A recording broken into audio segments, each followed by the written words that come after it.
प्यारे बच्चों, मैं आपका स्वागत करती हूं अपने channel learn chemistry with Varsha ma'am. आज हम लोग पढ़ेंगे रासायनिक बंध के बारे में, केमिकल बॉन्डिंग के बारे में।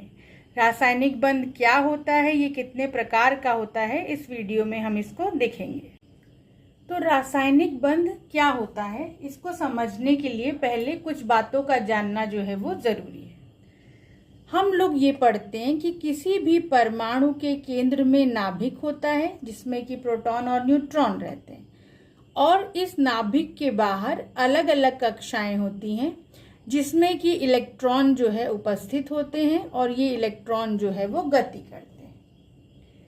किसी भी परमाणु का जो सबसे बाहरी कोश होगा, जो सबसे बाहरी कक्षा होती है, उसको हम क्या कहते हैं, संयोजी कोश कहते हैं।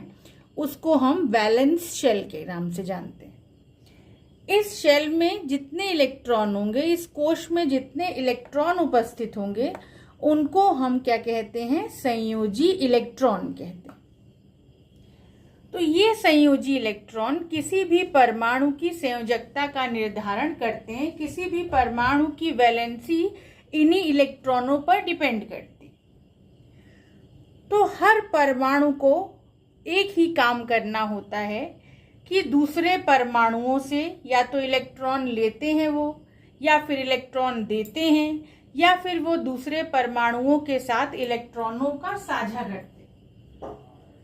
तो जब वो अपना अष्टक पूरा करने के लिए दूसरे परमाणुओं से साझा करें, या इलेक्ट्रॉन ले लें, या इलेक्ट्रॉन दे दें, तो दूसरे परमाणुओं के साथ उनका एक बंध बन जाता है। तो रासायनिक बंध जो है वो दो प्रकार के होते हैं। एक होता है विद्युत संयोजी बंध और एक होता है सहसंयोजी बंध। तो सबसे पहले हम विद्युत संयोजी बंध को समझते हैं। जब एक परमाणु इलेक्ट्रॉन को त्याग दे, तो जब कोई परमाणु, मान लीजिए ए है, उसने इलेक्ट्रॉन को त्याग दिया, तो जो त्यागा तो उस पर एक प्लस आ गया। 2 इलेक्ट्रॉन का त्याग करेगा, 2 प्लस आएगा। 3 इलेक्ट्रॉन का त्याग करेगा, 3 प्लस आएगा। और इसी इलेक्ट्रॉन को जो ए ने त्याग किया, उसको एक दूसरा परमाणु बी था, उसने ग्रहण कर लिया। तो जब इलेक्ट्रॉन ग्रहण कर लिया तो उस पर ये नेगेटिव चार्ज आ गया, तो जो बी था वो बी माइनस के रूप में बदल गया।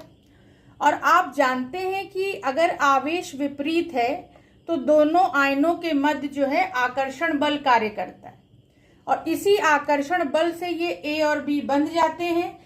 +1 है, -1 है, एक दूसरे से कट जाएगा और निर्माण हो जाएगा ए बी का। इसका मतलब एक परमाणु इलेक्ट्रॉन का त्याग करे और दूसरा परमाणु इलेक्ट्रॉन को ग्रहण करे, या इस तरीके से भी आप कह सकते हैं, ऐसा बंध जो इलेक्ट्रॉनों के स्थानांतरण के फलस्वरूप बनता है। एक परमाणु इलेक्ट्रॉन का त्याग करता है और दूसरा परमाणु इलेक्ट्रॉन को ग्रहण करता है, तो इलेक्ट्रॉनों के स्थानांतरण के फलस्वरूप जो बंध बनता है उसी को हम क्या कहते हैं, विद्युत संयोजी बंध कहते हैं, या इलेक्ट्रोवैलेंट बॉन्ड कहते हैं। इसको हम एग्जाम्पल से समझ सकते हैं। विद्युत संयोजी बंध को मैं आप मैग्नीशियम सल्फाइड के उदाहरण से समझा रही हूँ। देखिए, मैग्नीशियम सल्फाइड ये लिखा हुआ है, यानी कि इसमें मैग्नीशियम है और सल्फर है। तो मैग्नीशियम जो होता है उसका परमाणु क्रमांक 12 होता है, और सल्फर जो होता है उसका परमाणु क्रमांक जो है वो 16 होता है।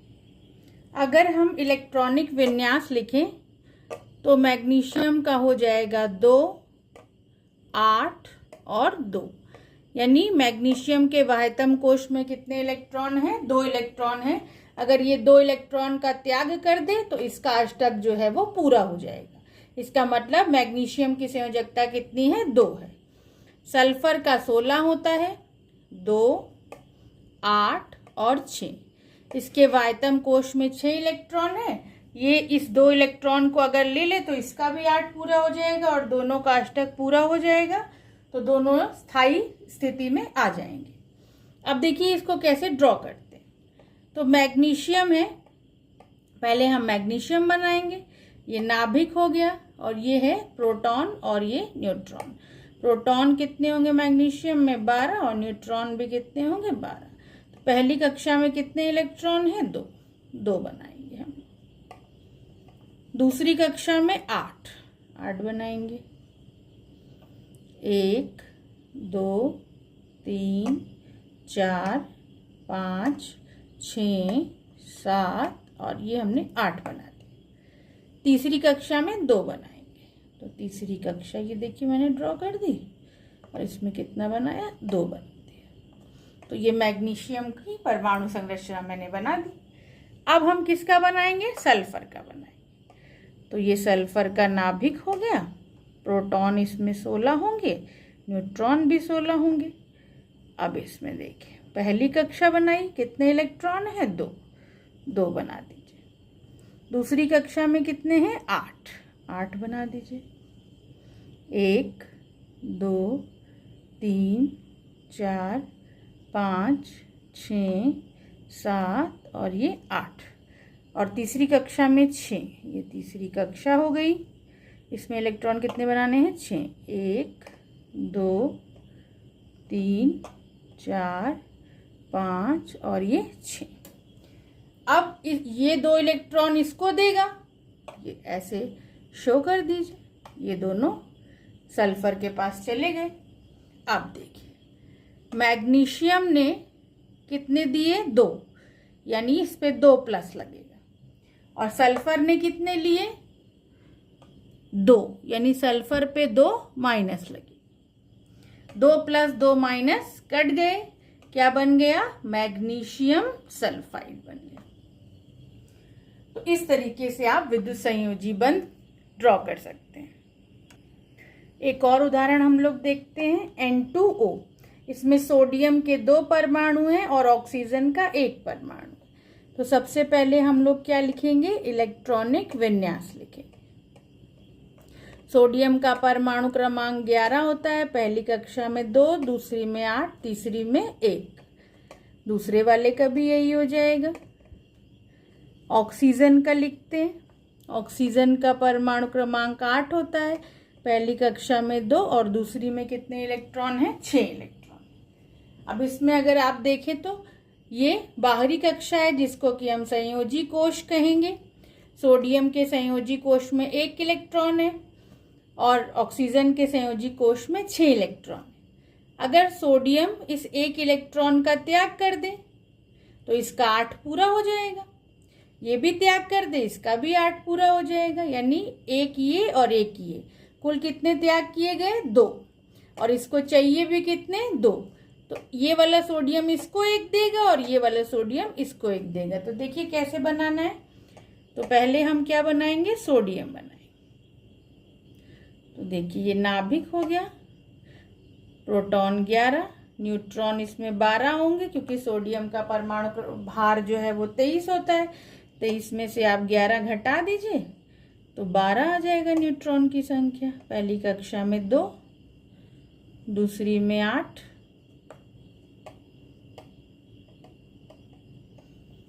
हो गया, और तीसरी में 1। 1 सोडियम बन गया। ऐसे ही हम दूसरा वाला भी बनाएंगे। ये नाभिक हो गया, पहली कक्षा, दूसरी, और ये तीसरी कक्षा। इलेक्ट्रॉन इसमें 1 है। ऑक्सीजन बनाएंगे। प्रोटॉन भी 8, न्यूट्रॉन भी 8। पहली कक्षा 2 इलेक्ट्रॉन, दूसरी कक्षा 6 इलेक्ट्रॉन, 3 4 5 6। ये 1 इसको दे देगा, और ये दूसरा वाला सोडियम भी ऑक्सीजन को दे देगा। 1 सोडियम ने 1 इलेक्ट्रॉन दिया, 2 सोडियम ने 2 इलेक्ट्रॉन दिए। तो Na पे 1 प्लस लगा 1 इलेक्ट्रॉन देने की वजह से, लेकिन 2 सोडियम है इसलिए मैंने आगे ये 2 नंबर लिख दिया है। ऑक्सीजन है, इसने 2 लिया है, इस पे 2 माइनस, ये 2 प्लस और ये 2 माइनस हो गया। चार्ज जो है वो कैंसिल हो गया, लेकिन सोडियम कितने हैं? 2 हैं, इसलिए 2 यहाँ लिखेंगे और O लिख देंगे। यानी कि सोडियम ऑक्साइड का फॉर्मूला क्या हो जाएगा? Na2O। इस तरीके से आप सोडियम ऑक्साइड को बना सकते हैं। तो विद्युत संयोजी यौगिकों की हम लोगों ने परिभाषा पढ़ी, उसके बाद हम लोगों ने उसका स्ट्रक्चर ड्रॉ करना सीखा। अब देखिए विद्युत संयोजी यौगिकों के जो लक्षण होते हैं उसके बारे में हम लोग पढ़ेंगे। तो विद्युत संयोजी यौगिकों को, इलेक्ट्रोवैलेंट कंपाउंड्स को हम लोग आयनिक कंपाउंड्स या आयनिक यौगिक भी कहते हैं। तो हम लोगों ने ये देखा कि विद्युत संयोजी यौगिकों का निर्माण जो है वो विपरीत आवेशित आयनों के द्वारा होता है। एक परमाणु इलेक्ट्रॉन का त्याग करता है, उस पर धन आवेश आ जाता है, और दूसरा जो उसी को ग्रहण करता है उस पर ऋण आवेश आ जाता है। मतलब विद्युत संयोजी यौगिक आयनों के बने होते हैं।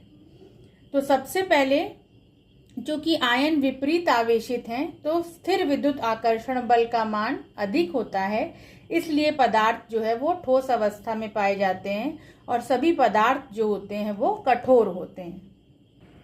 सेंधा नमक का क्रिस्टल आप सभी ने देखा होगा, बड़ा वाला कितना जो है हार्ड होता है। तो जो नमक होता है उसका सूत्र NaCl होता है।